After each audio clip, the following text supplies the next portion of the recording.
logarithme, ce sera le polynôme. Le E, c'est pour l'exponentielle, et le S, c'est pour sinus et cosinus, autrement dit, les fonctions trigonométriques. Donc, ça veut dire que dans notre situation, on a du ln de x, on a mis U égale ln de x. Et maintenant, la question, c'est quoi V'?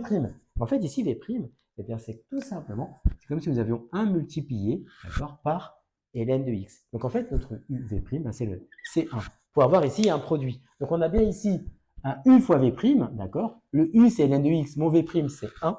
Et donc, maintenant, je vais, dans un premier temps, ici, calculer U' de x. Donc, je vais faire la dérivée, ici, pour passer de U à U' en dérive. La dérivée de ln de x, c'est 1 sur x. Et ici, on va, on a dit, on a des dérivés, on dérive ici.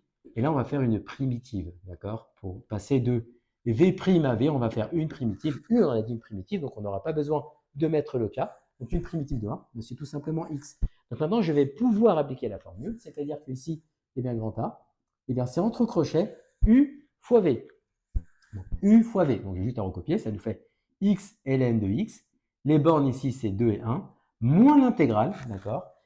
Toujours les bornes 1 à 2. Et ici, de U' V. U' fois V. Donc, ça nous fait 1 sur x fois x dx.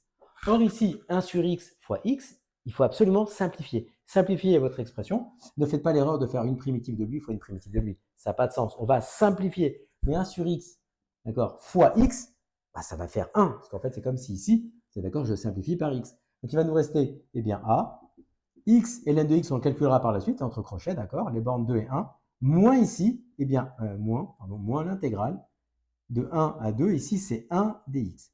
Et donc là, la particularité d'une intégration par partie, c'est qu'initialement, on a, une fonction dont on n'est pas en mesure de déterminer dans un premier temps sa primitive. On va la faire en deux coups, en appliquant l'intégration par partie.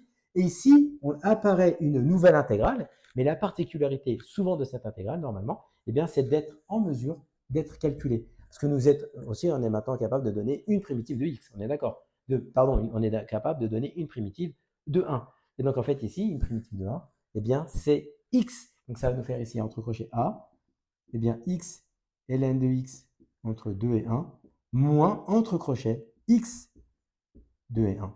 Et maintenant, il ne nous reste plus qu'à remplacer l'x par 1, puis l'x par 2 pour commencer, puis l'x par 1. Donc, ça nous fait ici A. Je commence par 2, donc ça nous fait 2 ln de 2 moins 1 ln de 1, moins, entre parenthèses, 2 moins 1. D'accord? La particularité, on sait que ln de 1, ça fait 0. Vous êtes d'accord? Donc ça nous fait 0. Donc il va nous rester A égale 2 ln de 2 moins 2 moins 1, ça nous fait 1. Donc finalement, A, c'est égal à 2 ln de 2